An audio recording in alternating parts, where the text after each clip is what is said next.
Ang kwentong ito ay hango sa totoong buhay. Mula ito sa isa nating kabayan na itago na lang natin sa pangalang Diego. Walang eksaktong taon, probinsya ng Siquijor. Ano bang meron sa bundok na yan, Tatang? Bakit ipinagbabawal ang pagpunta? Wika ni Diego. Hindi naman sa ipinagbabawal, Diego. Wala lang talagang naglalakas loob na pumunta sa lugar na yon. Wika ni Tatang Umpong. Bakit naman po?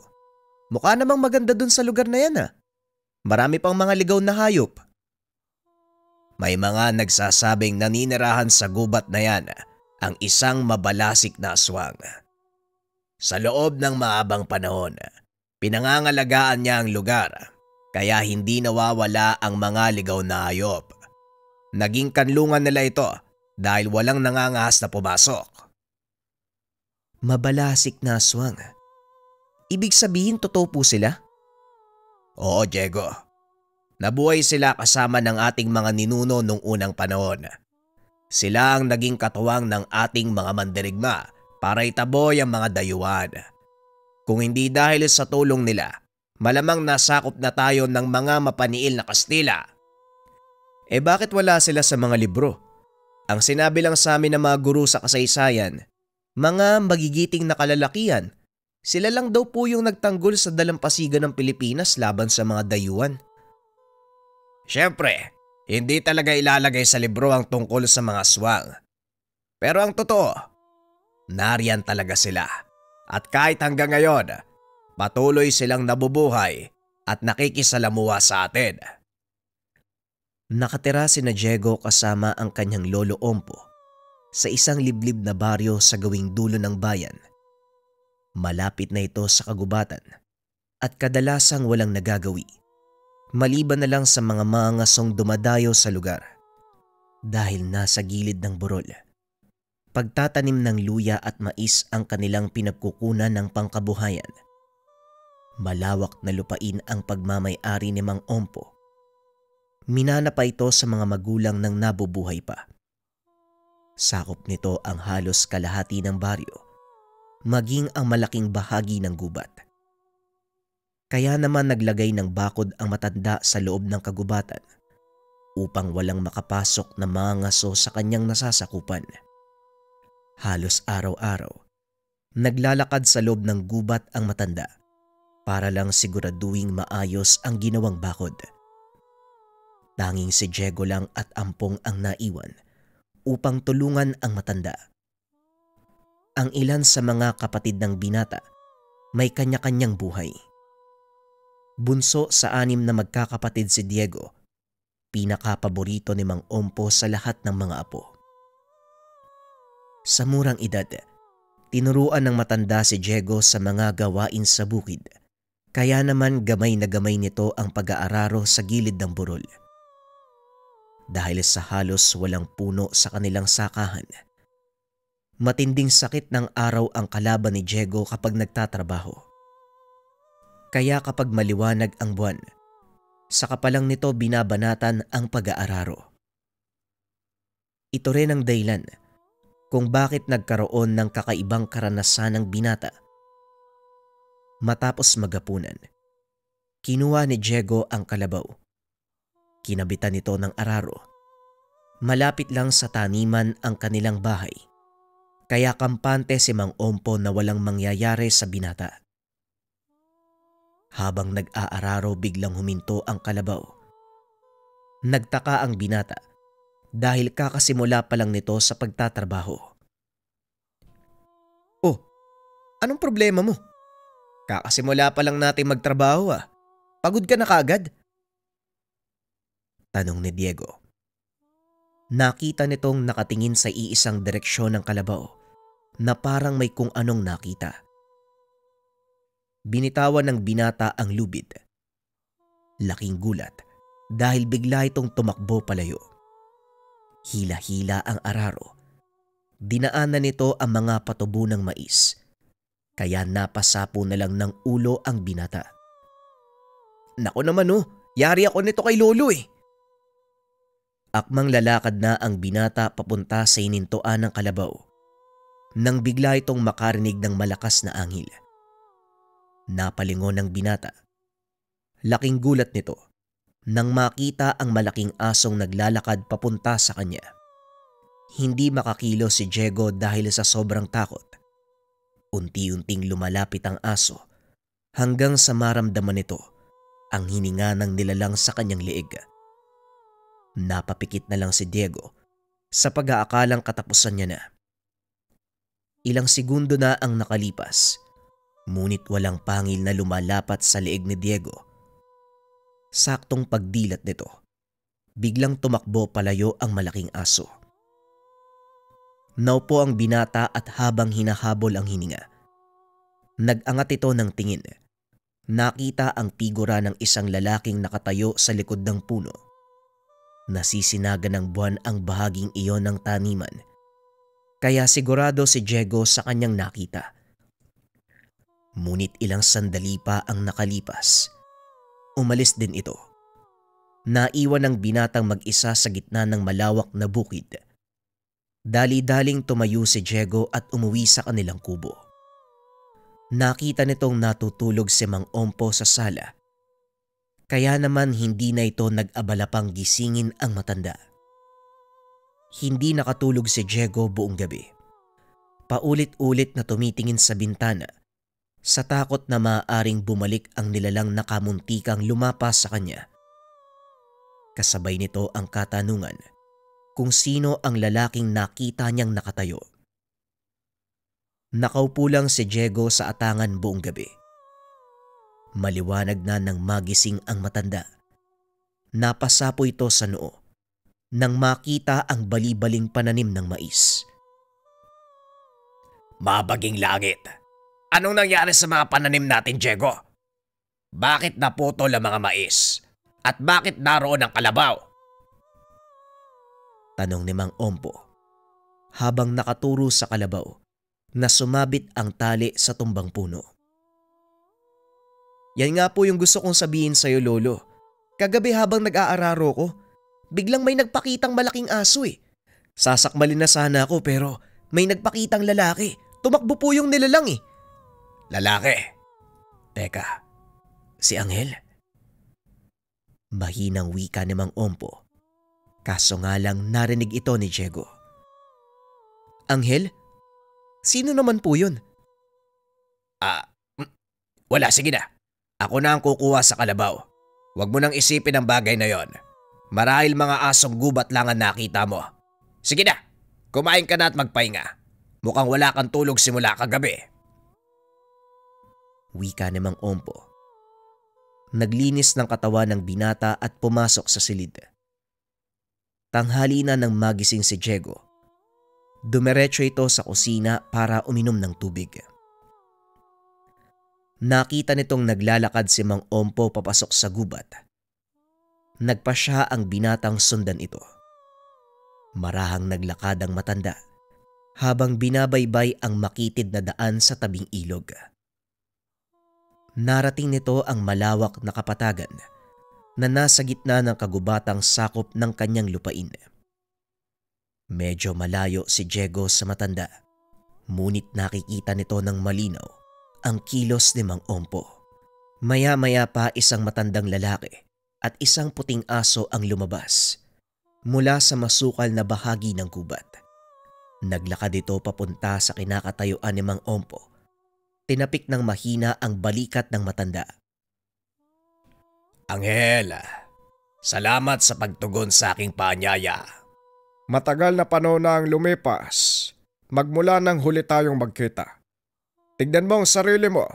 Hindi na ikaw ang Ompong nakilala ko. Mabuti na ang ganito. Nakakapamuhay ako ng mapayapa, Anghel. Pero hindi yan ang dahilan kung bakit kita gustong makausap. Si Diego, wala siyang alam tungkol sa'yo. Bakit ka nagpakita sa kanya?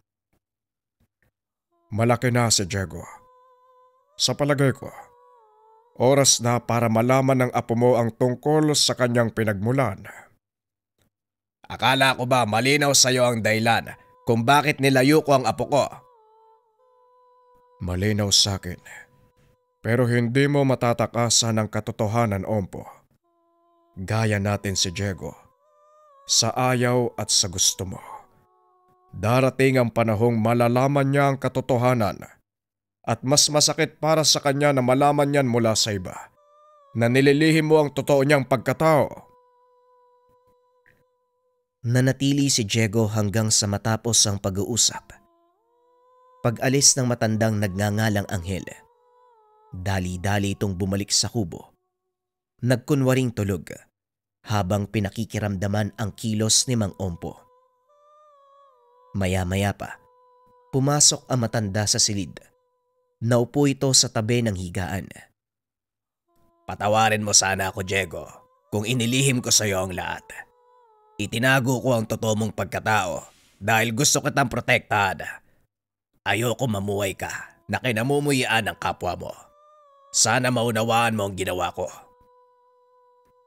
Wika ni Mang Ompo. Matapos ay lumabas na din ito ng silid. Nang mga sandaling iyon, maraming bagay ang gumulo sa isipan ni Diego, lalo na ang tungkol sa kanyang pagkatao. Ang tanging alam ng binata, mula siya sa isang normal na pamilya. Bagaman hindi nakagisnan ang mga magulang, iminulat siya ni Mang Ompo sa isang normal na pamumuhay. Ngunit sa kabila ng mga narinig, pati na rin nasaksiyan, alam ng binata na hindi siya pangkaraniwan. Kinabukasan, maagang nagpunta sa taniman ang binata. Nagtataka si Mang Ompo dahil hindi ito kumikibo. Lumipas ang mga araw na ganon ang kilos ni Diego. Hanggang sa hindi na matagalan ng matanda ang pagsasawalang kibo ng binata. Isang hapon habang nagpapahinga, nilapitan niya ito upang kausapin. Ilang araw ko na napapansin na wala kang kibo, Diego. Ano bang nangyayari sa'yo? Tanong ni Mang Ompo. Napangiti si Diego at tumugon. Wala naman po, Lolo. May mga iniisip lang ako. Pero wag mo nang alalahanin yun. Ayos lang po ako. Kilala kita, Diego. Ako ang nagpalaki sa'yo. Simula nang iwanan ka ng mga magulang mo sa akin. Kaya alam ko kung may gumugulo sa isipan mo. Bakit hindi ka magkwento? Wika ng matanda. Napabuntong hininga si Diego at tumayo. Gusto ko lang humalaman. Ano ba talaga nangyari kay nanay at tatay? Bakit nila ako iniwan? Tanong ng binata. Hindi malaman ni Mang Ompo kung saan siya magsisimula sa pagpapaliwanag. Hindi ba sinabi ko na sa'yo noon, ng ibang bansa ang nanay at tatay mo para magtrabaho? Sa kasamaang palad, hindi na sila nakabalik dahil sa isang sakuna. Narinig ko na po yung kwentong yan, Lolo. Kaya nga tinatanong ko sa inyo ngayon. Dahil hindi nagtutugma ang kwentong yan sa mga narinig ko sa usapan nyo nung matandang tinatawag mong Anghel. Wika ni Diego. Nagulat si Mang Ompo sa sinabi nito. Teka, paano mong nalaman ang tungkol kay Anghel? Siya yung matandang lalaki. Yung nakita ko sa likuran ng puno. Nung gabing sinalakay ako ng malaking aso. Sinundan kita nung nakaraan. Nakita ko kayo nag-uusap eh. Narinig ko po ang lahat, Lolo, kaya pakiusap. Sabihin mo kung ano ang totoong nangyari sa mga magulang ko. Hindi sila namatay sa sakuna, hindi ba? Wika ni Diego. Hindi makapagsalita si Mang Ompo ng mga sandaling iyon. Napag-isip-isip nito na tama ang sinabi ni Mang Anghel. Hindi ko kayang ipaliwanag sa iyo ang lahat, Diego. Pero sumama ka sa akin. May pupuntahan tayo. Hindi ba gusto mong makarating sa bahagi ng gubat na yon? Pues ito na ang pagkakataon. Wika ni Mang Ompo habang nakaturo sa ipinagbabawal na kagubatan. Ano naman po yung meron doon, Lolo? Masasagot ba sa lugar na yon ang mga tanong ko? Hindi ano, Diego. Kung hindi sino. Oo, masasagot ng taong pupuntahan natin ang mga tanong mo. Siya ang nakakalam ng lahat tungkol sa totoong nangyari. Kaya kung handa ka na, lalakad na tayo. Wika ni Mang Ompo. Bagaman naguguluhan, minabuti ng binata na sumama sa sinasabing lugar. Matapos maganda, lumakad na ang dalawa. Medyo madilim na ng mga oras na yon, ngunit kabisado ni Mang Ompo ang daan. Teka lolo, makikita niyo pa ba yung dadaanan natin? Parang kabisadong-kabisado niyo ah. Akala ko ba wala pa nakakapunta dito? Wala nga maliban sa akin. Nakakalimutan mo yatang sakop ng lupaing pagmamay-ari natin ng lugar na ito. Tugon ni Mang Ompo. Maya-maya ay narating nila ang maliit na kubo. Merong nakasinding siga sa labas. Nakaupo sa harapan nito. Isang matandang nakasuot ng salakot na gawa sa dahon ng buri. Nag-angat ng tingin ng matandang lalaki. Napagtanto ni Diego na yon ang kausap ni Mang Ompo. Magandang gabi sa iyo, Anghel. Pasensya na sa panggagambala. Ngunit napag-isip-isip ko ang mga sinabi mo. At eto ngayon, binabato ko ng mga katanungan ng apo ko.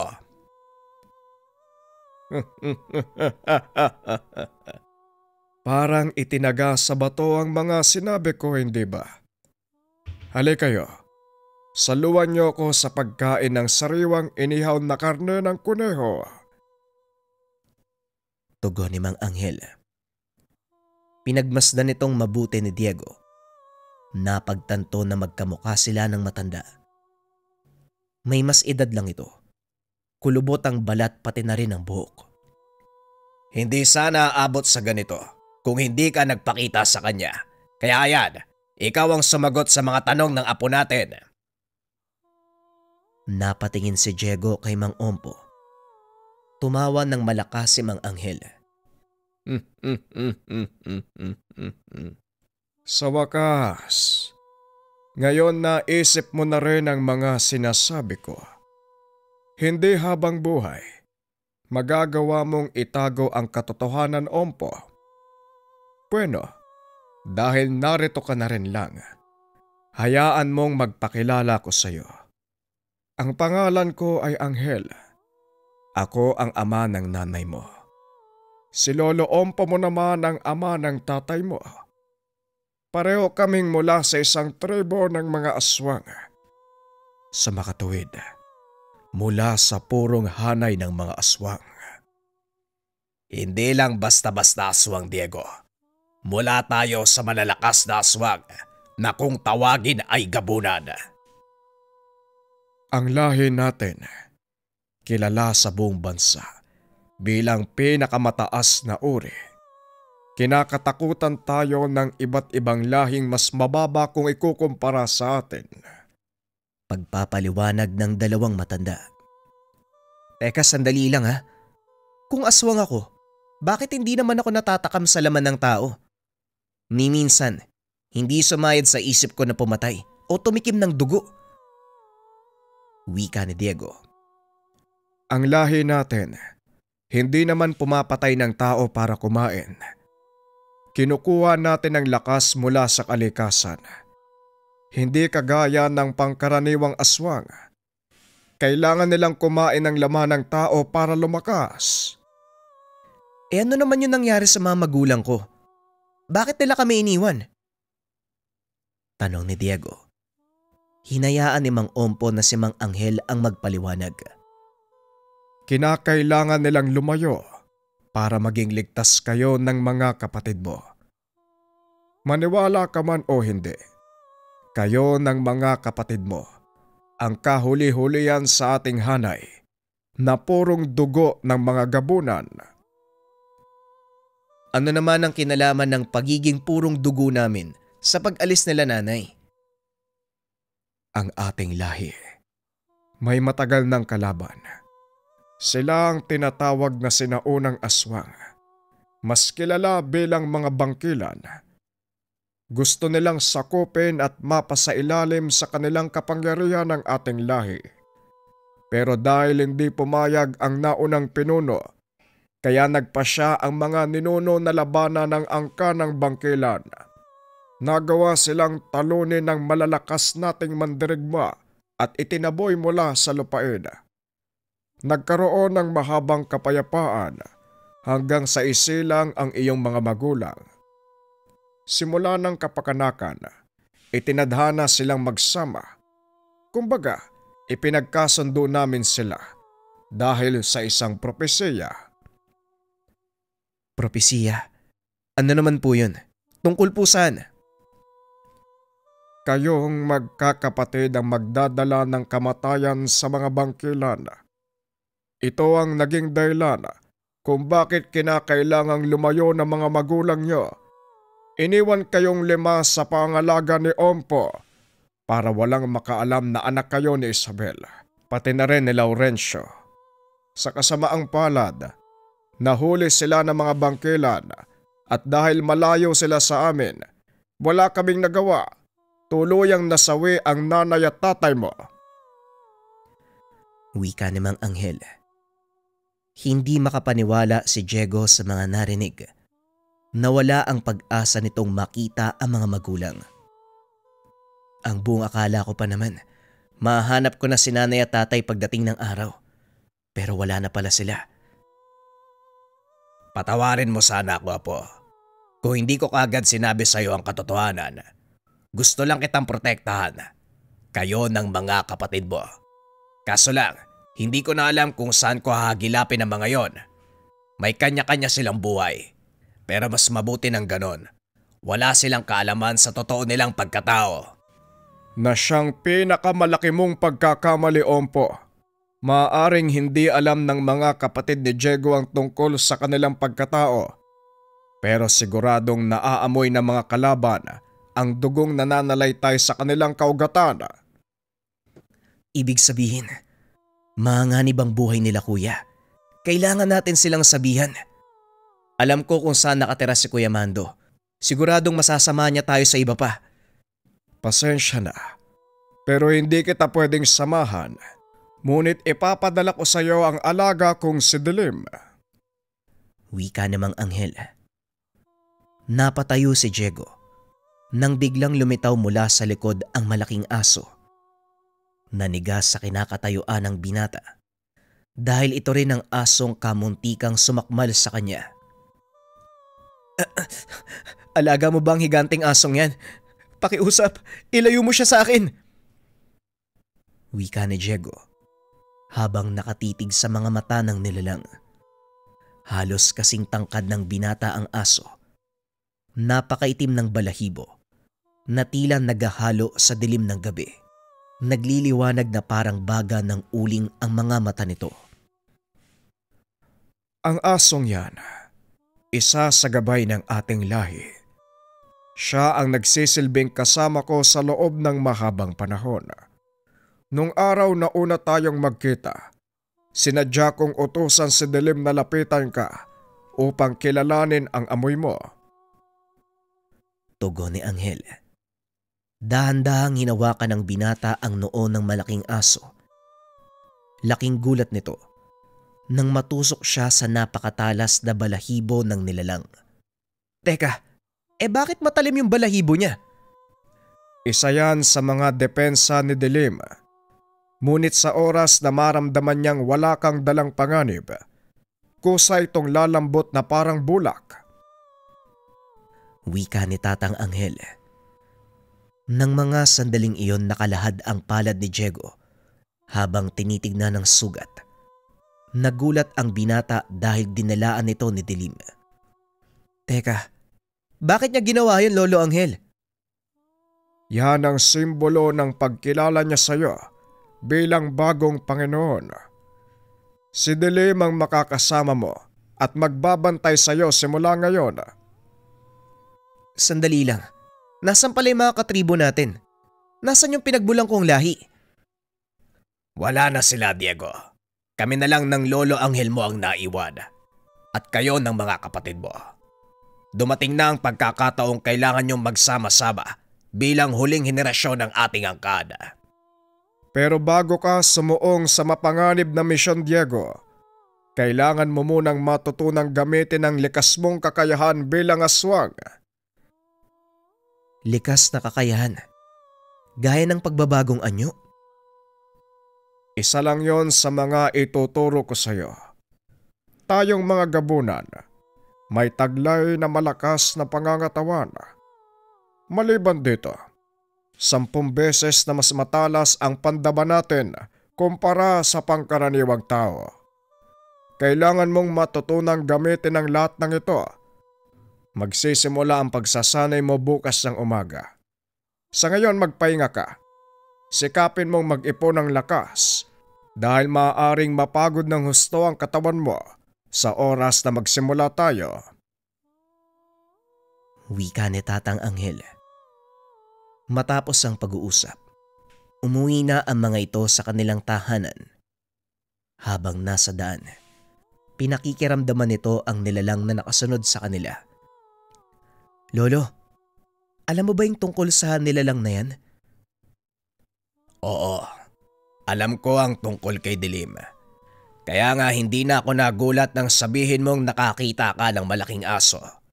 Pero syempre, dahil hindi mo pa alam ang tungkol sa kanila, hindi na muna ako nagpaalata. Wika ni Mang Ompo. Kahit nang dumating sila sa kubo, nakabuntot pa rin ang malaking aso. Nagpapaikot-ikot ito sa paligid upang bantayan ang binata. Kinabukasan, maagang lumabas ng tahanan si Diego at gaya ng inaasahan, naroon pa rin ang malaking itim na aso.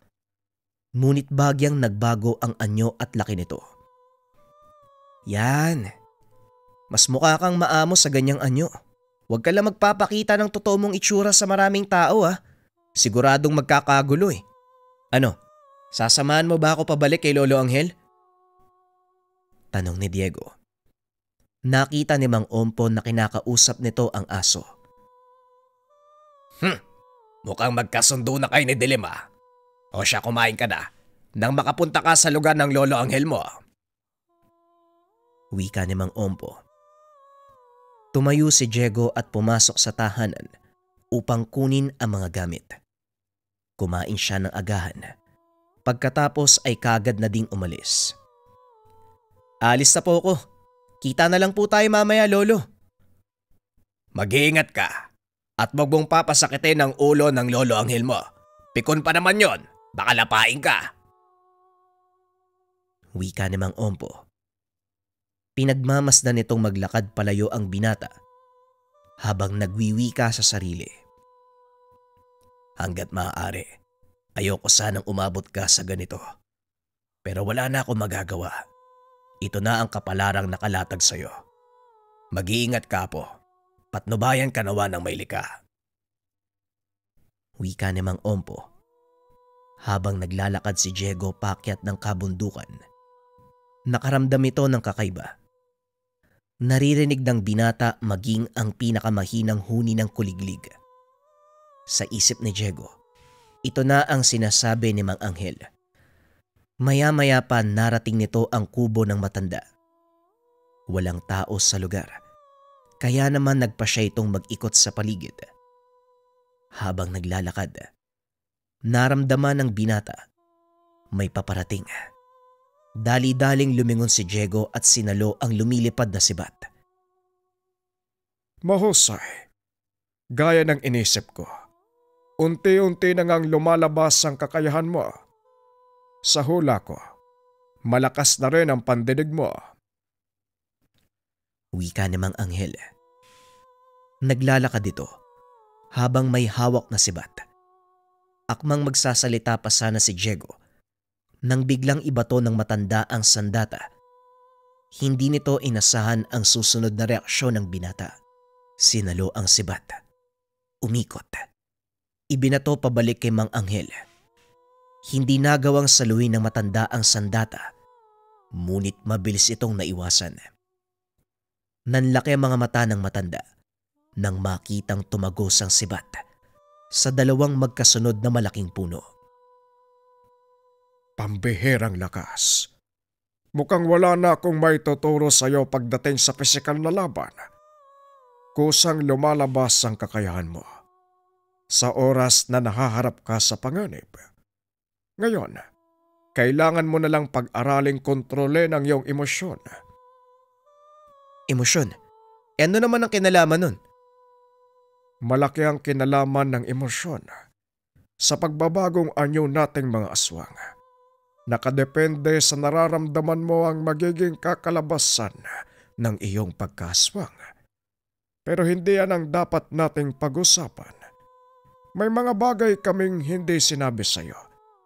Ang pagbabagong anyo ng isang gabunan, kusang darating. Hindi to kailangang pilitin. Walang pagsasanay ang maaaring makapagpalabas nito. Kung ganun, ano palang gagawin ko dito? Nakikita mo ba ang malaking pinutol na kahoy? Nakasandal sa gilid ng kubo ang palakol. Pakisibak muna ang mga yan. Hindi nakaangal si Diego. Dinampot nito ang palakol. Nang sinubukang sibakin ang putol na kahoy, napagtanto na ubod ng purol ang palakol na hawak. Sa halip na magreklamo, ipinagpatuloy ng binata ang pagsibak hanggang sa matapos ang lahat ng mga kahoy. Tapos na ho, Lolo Anghel. Anong susunod na gagawin? Magpunta ka sa maliit na busay. Maligo ka muna. Nang sa ganon malamigan ang katawan mo. Tugon ni Mang Anghel. Sinunod ni Diego ang sinabi nito. Nagbabad ang binata sa umaagos na tubig. Unti-unting kumalma ang isipan. Hanggang sa hindi na malayan, nakatulog na sa kinaupuan. Nagising na lang ito nang maramdaman ng lamig. Dali-daling nagbihis si Diego. Umuwi sa kubo ni Mang Anghel. Kumusta naman ang pakiramdam mo? Sa totoo lang po, Lolo, itong unang beses na nakaramdam ako ng kakaibang kapayapaan sa isipan. Mabuti naman kung ganon. O siya, yan na muna ang leksyon natin sa araw na ito. Umuwi ka na at magpahinga. Leksyon? Parang wala ka namang tinuro sa akin eh. Nasaan yung leksyon dun? Hindi mo ba napapagtanto kung bakit kita binigyan ng mapurol na palakol? Gayong meron naman akong matalas. Oo nga ho. Napansin ko sobrang purol ng palakol. Bakit po ba? Matanong nga kita, ano ang naramdaman mo nang matapos mong sibakin ang mga pinutol na puno gamit ang palakol na ito? Syempre ho, masakit sa kamay. Nakakangawit sa braso at balikat. Pero bakit parang hindi ako nakaramdam ng pagod? Mabuti at napansin mo. Yan mismo ang gusto kong maramdaman mo. Ang katawan nating mga gabunan, hindi nakakaramdam ng pagod. Wala ring limitasyon ang ating lakas. Kung pangkaraniwang tao ang magsisibak ng mga kahoy, paniguradong hindi niya magagawang biyakin ni isa sa mga pinutol na kamagong na yan. Nanlaki ang mga mata ni Diego dahil nakita nito. Kamagong ang pinasibak na kahoy sa kanya ng matanda. Naglakad ito papunta sa isang puno. Buong puwersang sinuntok. Aray ko naman! Ang sakit ah! Mukhang nabali yata yung kamay ko. Teka, bakit parang kusang gumagaling yung mga sugat ko? Wika ni Diego. Habang pinagmamasdan, naghihilom ang nabaling daliri. Isa pa yan sa mga kakayahang taglay ng ating angkan. Ang abilidad na magpagaling ng sarili. Ngayon, unti-unti mo nang natututunan ng lahat. Masasabi kong pwede ka nang tumuloy sa una mong misyon. Ngayon mas naiintindihan ko na. Malinaw na sa akin ang kakayahan nating taglay.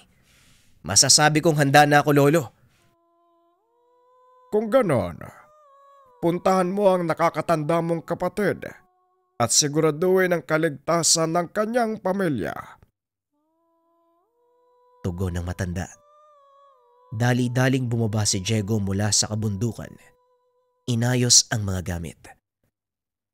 Kumusta naman ang pagsasanay? Ayos naman po, Lolo. Ang totoo niya nang sabi ni Lolo Anghel, wala na daw siyang maituturo pa sa akin eh. Talaga lang ha?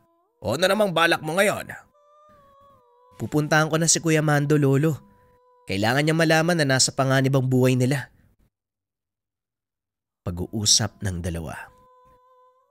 Kinabukasan maagang umalis ang binata upang puntahan ang nakakatandang kapatid. Medyo malayo sa kanilang lugar ang tahanan nito. Walang sasakyan papunta sa lugar. Tinahak ni Diego ang daan patawid sa kabundukan. Kasama nito sa paglalakbay ang bagong alagang si Dilim. Tinatayang 3 araw at 2 gabi ang kailangang bunuin ni Diego sa paglalakad bago makarating sa mismong baryo kung nasaan ang nakakatandang kapatid ni Mando. Ngunit habang nasa daan, hindi nito inasahan na magkakaroon siya ng inkwentro sa mga aswang gubat. Pansamantalang huminto si Diego sa paglalakad. Nagtayo ito ng maliit na kubo upang magpalipas ng gabi. Lumakas ang ulan ng mga oras na yun, kaya mahihirapan siya sa paglalakad. Lalo pat sa gilid ng bangin ang dadaanan nito. Habang kumakain ng hapunan, nakaramdamang binata ng kakaibang presensya. Tumayo na rin mula sa pagkakahiga ang alagang si Dilim. Dilim, naramdaman mo ba yon? Tumayo ang binata at nakiramdam. Biglang huminto ang ulan. Lumabas ang buwan sa kalangitan. Nasinagan ng liwanag nito ang buong kapaligiran. Tumambad kay Diego ang 3 kalalakian. Marahang naglakad ang mga ito at kalaunan. Tumakbo pasagod sa kanya. Nagulat ang binata kaya hindi ito kagad nakakilos. Dali-dali namang sinalubong ni Dilim ang mga kalaban. Nilapa ang mga ito. Walang nagawa ang mga aswang gubat kung hindi ang tumakas mula sa mabangis na alaga ni Diego. Salamat ng marami, Dilim ha. Baka napano na ako kung wala ka. Pero bakit may aswang gubat sa lugar na to? Tanong ni Diego. Madalas daanan ng mga mangaso ang lugar. Kadalasan doon sila nananatili para magpalipas ng gabi. Hindi rin nakatulog ng buong gabi ang binata sa takot na muli silang salakayin. Pagsikat ng araw, dali-daling nagligpit ang binata at tumuloy sa paglalakbay. Matapos ang halos 3 araw ng paglalakad, nakarating na rin ito sa baryong tinitirahan ng nakakatandang kapatid. Dahil kilala sa lugar si Mando, madaling natunto ni Diego ang tirahan nito. Inihatid siya ng isa sa mga nakakakilala. Mando, may naghahanap sa'yo, kapatid mo daw. Tumayo si Mando. Itinigil ang ginagawa. Salamat kaibigan. Ako nang bahala sa kanya. Wika ni Mando. Kuya Mando, mabuti naman at nagkita tayo. Naparito ako para kausapin ka. May mga bagay na nasabi sa akin si Lolo. Sa palagay ko, kailangan mong malaman ang tungkol dito. Alam ko na ang tungkol dyan. Pero wag na muna natin pag-usapan ang tungkol sa bagay na yan.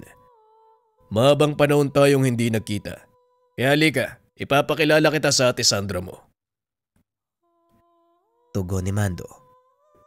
Pumasok ang mga ito sa tahanan. Nakita ni Diego ang isang babae na may kalong na sanggol. Sino siya, Mando? Bakit siya nandito? Tanong ng babae. Nga pala Sandra, eto si Diego ang nakababata kong kapatid. Diego, siya si ate Sandra mo. Siya naman ang asawa ko. Eto naman si Miguel, ang munti naming anghel. Teka, akala ko ba patay na ang mga kapatid mo? Tanong ng babae. Nagulat si Diego sa sinabi nito. Sandali lang. Anong ibig sabihin niya, kuya? Patay na ang iba nating kapatid? Tama ka, Diego. Wala na ang iba nating mga kapatid. Ito rin ang dahilan kung bakit nalaman ko ang tungkol sa ating pagkatao. Tugon ni Mando at ayon pa dito. Isang kaibigan ni Mang Ompo ang nakapagsabi, ngunit napatay ito ng mga kalaban. Nasa panganib yung buhay ng pamilya mo, kuya. Kailangan mong umalis sa lugar na ito. Bakit hindi ka muna umuwi sa atin? Sa totoo yan din ang bala ko. Kaso baka malagay sa alanganin ng aking mag-ina. Natatakot ako na baka harangin kami ng mga kalaban. Kaya nanatili muna ako sa lugar na ito. Kahit papano, ligtas sila dito. Huwag kang mag-alala, kuya. Kasama niyo akong babalik sa atin. Kaya bilisan mo na, maganda na kayo. Aalis tayo sa lalong madaling panahon. Wika ni Diego. Napangiti na lang si Mando dahil hindi pa nito alam ang taglay na kakayahan ng kapatid. Paano mo masisiguro ang kaligtasan namin, Diego? Mag-isa ka lang at kung sakaling harangin tayo ng mga kalaban, paniguradong marami sila. Magtiwala ka lang sa akin, Manong. Hindi ako pupunta dito nang walang sapat na paghahanda. Bilisan nyo na habang hindi pa natutunugan ng mga kalaban ang kinaroroonan nyo. Hayaan mo muna akong kausapin ng ate Sandra mo. Kailangan niyang maintindihan ang sitwasyon. Pag-uusap ng magkapatid. Hinayaan ni Mando na makapagsarili ang mag-asawa at habang nag-uusap ang mga ito, biglang lumitaw si Dilim sa totoo niyang anyo. Anong problema, Dilim? May kalaban ba? Tanong ng binata. Umangil lang malakas ang itim na aso. Itinulak si Diego. Dahilan para mapadapa ito. Pag-angat ng tingin ng binata, nakita nito ang isang malaking nilalang na bumubulusok paibaba. Dumapo ito sa bubong ng tahanan. Nagulat si Mando dahil halos masira ang bubong sa bigat ng nilalang. Anong nangyari dito? Diego, anong tumama sa bubong? Huwag kang lalabas, Manong. Nandito na mga kalaban. Wika ni Diego. Biglang lumipad ang nilalang. Sa pagkakataong iyon, tuluyang nasira ang bubong ng tahanan. Napasigaw si Sandra. Umiyak naman ang sanggol na hawak nito. Walang yakang aswang ka. Bumaba ka dito! Wika ni Diego. Nilingon ito ng malaking nilalang. Nagpakawala ng malakas na tungal. Napatingala si Mando at halos hindi makaalis sa kinakatayuan. Itinulak ng binata ang kapatid papasok ng tahanan. Sinalubong ang bumubulusok ng nilalang. Isang malakas sa suntok ang ibinigay nito sa kalaban, dahilan para sumadsad ito sa lupa. Dali-daling dinampot ni Diego ang palakol. Tumakbo papunta sa kinaroroonan ng nilalang. Nagulat si Mando sa ipinapakitang bilis ng kapatid. Tumayo ang nilalang. Nakipagbuno kay Diego. Nakita ng nakakatandang kapatid na nakikipagsabayan ang binata. Hindi ito makapaniwala na ganong kalakas ang kapatid. Hinawakan ni Diego sa leeg ang nilalang. Habang si Dilim, kagat-kagat ang pakpak nito. Buong lakas itong hinila ng itim na aso, dahilan para mapasigaw ang nilalang. Gamit ang talim ng palakol, pinutol nito ang pakpak ng bangkilan. Inihampa sa isang puno. Hinataw nito ang palakol sa ulo ng kalaban upang pugutan ang ulo. Siguro naman nakita mo na ang sinasabi kong panganib. Magmadali ka, kuya. Kailangan ko kayong dalin sa tahanan ni Lolo Ompo. Doon mas ligtas kayo. Wika ni Diego. Dali-daling umalis ang tatlo sa lugar. Parehong daanan ang tinahak ng mga ito. Kaya alam ni Diego na ligtas silang makakarating. Matapos ang ilang araw na paglalakbay, narating nila ang tahanan ni Mang Ompo. Naroon din nag-aantay si Mang Anghel. Mabuti naman at nakauwi ka na dito, Mando. Ano nangyari sa mga kapatid mo? Tanong ng matanda. Ipinaliwanag ni Mando ang nangyari at kung paanong nakarating sa kanya ang tungkol sa kanilang totoong pagkatao. Wala kang dapat alalahanin dahil ligtas na ang mag-ina mo. Ngayon ang dapat mo nalang isipin kung paano mong matutulungan si Diego. Tungkol dyan, Lolo, nakita ko kung gaano kalakas si Diego. Sinalakay kami ng mga kalaban. Mag-isa niyang hinarap ang nilalang na yon. Paanong narating ng kapatid ko ang ganong antas? Tanong ni Mando habang nakatingin kay Diego na noon ay pinagmamasdan ang anak ni Mando. Taglay na nating mga gabunan ang lakas at liksi. Kailangan lang itong palabasin. Kaya ikaw, ihanda mo ang sarili mo dahil kakailanganin ni Diego ang tulong mula sa iyo. Wika ni Mang Anghel. Mukhang alanganin ako para sa ganyan. Nakita mo naman na may anak na ako, di ba? Oo, nakikita ko. Yan mismo ang isa sa mga dahilan para palabasin ang likas mong kakayahan. Isipin mo na lang na gagawin mo ito, hindi para kung kanino, hindi para sa iyong sarili, kundi para sa sanggol na yan. Hindi naman sa ayaw kong maging malakas, pero mas gusto kong mamuhay ng normal. Kaya nakontento ko sa kung anong meron ngayon. Isa sa mga ayaw kong ugali mo, ang pagiging makasarili. Tingnan mo ang kapatid mo. Hindi nagdalawang isip na ibuwis ang buhay niya para sa pamilya. Nauunawaan kong may anak ka na, pero isipin mo, kung sakaling hindi kayanin ni Diego makalaban, ano ang mangyayari sa kanila? Wika ni Tandang Ompo. Pinagbasdan ni Mando ang kapatid na noon ay kalong-kalong ang kanyang anak. Nakita nito ang saya sa mukha ni Diego. Napatingin ito sa asawa. Tumango ito bilang pagsang-ayon. Pumapayag na ako, Lolo. Ano ang kailangan kong gawin? Magsiba ka ng kahoy gamit ng palakol na mapurol. Maligo ka sa napakalamig na talon. Yun lang ang ginawa ko, kuya. Tumawa ng malakas si Mang Anghel. Sabay batok kay Diego. Loko ka talaga. Anong pinagsasasabi mo? Hindi magsisibak ng kahoy ang Kuya Mando mo, kundi magpuputol ng mga patay na puno sa gubat. Halika Mando, maba pa ang araw. Wika ni Mang Anghel. Dinala nito si Mando sa kagubatan. Buong araw na natili. Pagsapit ng hapon bumalik ang mga ito. Pasan-pasan ng matanda ang Ginoo. Anong nangyari sa kanya? Bakit nawalan siya ng malay? Pinilit niya ang sarili sa pagsasanay. Kaya ayan, para siyang hinigupan ng lakas. Pero wala kang dapat alalahanin. Kung ano ang taglay mong kakayahan, gano'n na rin ang sa kanya. Hayaan mo munang makapagpahinga ang kapatid mo. Kinabukasan, maagang nagising si Diego dahil naramdaman nito ang presensya ni Dilim. Dumungaw ito sa bintana. Nakita ang alagang nakatayo sa bakuran habang nakatitig sa mga taong nakatayo sa labas. Dali-daling lumabas si Diego upang tanungin kung ano ang sadya ng mga ito. Magandang umaga po sa inyo.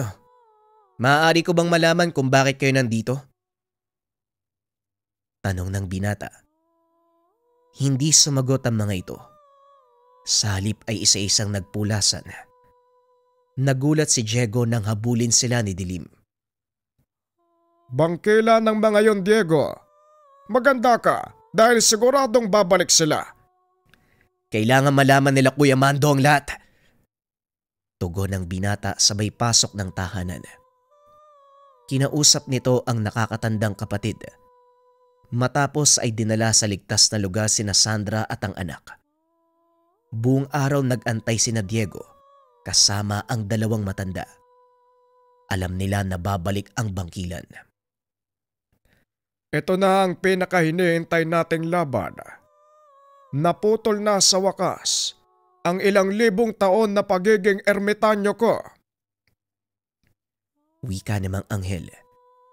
Laking gulat ni Diego nang biglang lumantad ang mga marka sa katawan ng matanda. Yan ang sikreto ng Lolo Anghel mo. Siya ang kasalukuyang pinuno ng ating angkan. Lingid ito sa kaalaman ng mga kalaban at tiyak na magugulat sila sa oras na makita ang kapatid ko. Kayong dalawa, manood ka Diego kung paanong makipaglaban ng isang ermitanyong gabunan. Sumapit ang paglubog ng araw. Unti-unting binalot ng negatibong enerhiya ang paligid. Nagpakita ang mga kalaban. Gaya ng hula ko, ngayong gabi sila sasalakay at hindi gaya ng inaasahan. Mukhang nabawasan na din ang bilang nila. Sa uling tanda ko, 10 ang bilang, pero bakit 4 na lang ang mga yan? Huwag kang magpakampante, Anghel. Sila ang 4 na pinakamalakas sa bangkilan. Alam ko, kilala ko ang mga yan. Huwag kang mag-alala. Hindi pa naman kumukupas ang lakas ko. Pag-uusap ng dalawang matanda. Sabay na sumugod ang mga kalaban. Sinalubong naman ito ni Dilim at Diego, habang si Mando naman pinoprotektahan ng tahanan kung nasaan ang kanyang mag-ina. Ang dalawang nakalampas, hinarap ni Mang Ompo at Mang Anghel.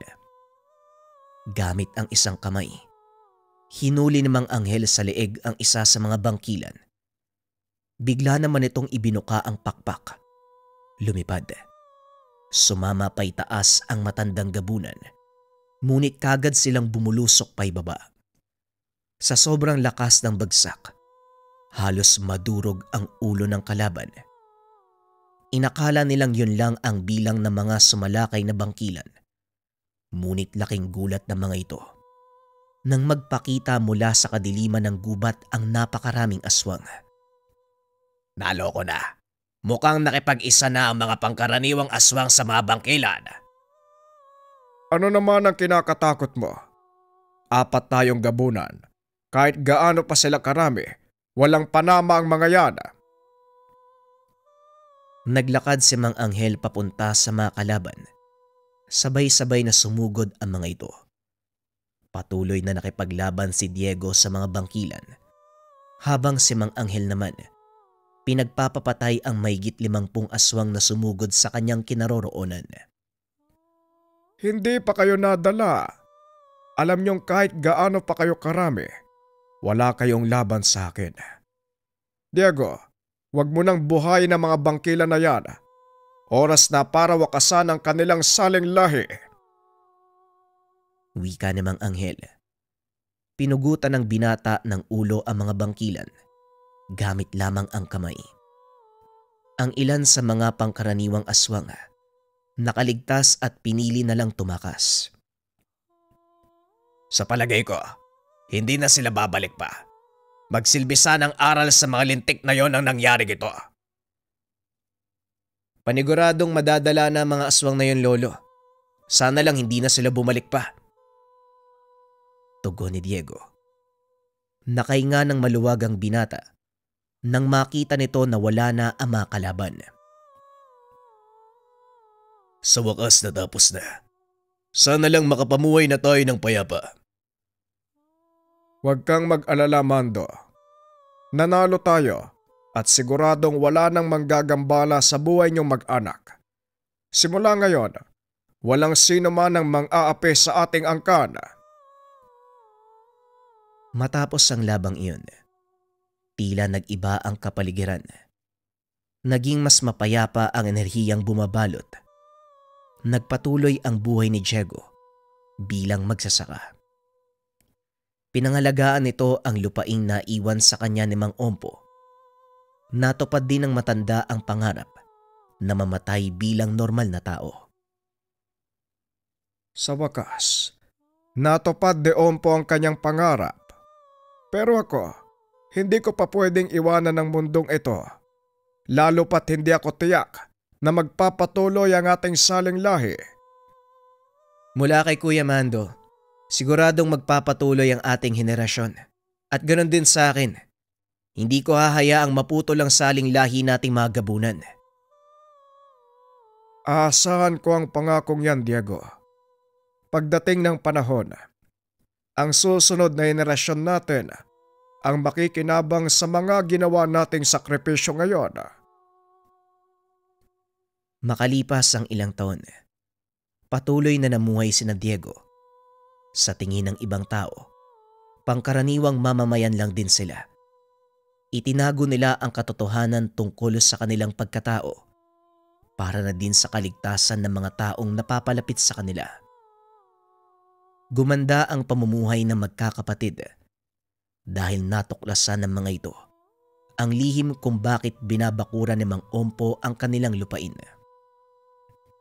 Sagana sa mineral ang ilalim ng kabundukan na nasa sakop ng ari-arian ng matanda. Ginagamit nila ang naminang mamahaling bato upang palaguin ang kanilang buhay. Mapangalagaan ang kalikasan palibot sa kanilang lupain. Kasabay nito ang pangalaga ng kanilang lihim. Patuloy pa ring namumuhay sa lugar si Mang Anghel. Pinangangalagaan ang kanyang angkan. Masaya si Diego dahil naabutan niya ang kanyang lolo Anghel na mas kilala sa tawag na Ermitanyong Gabunan.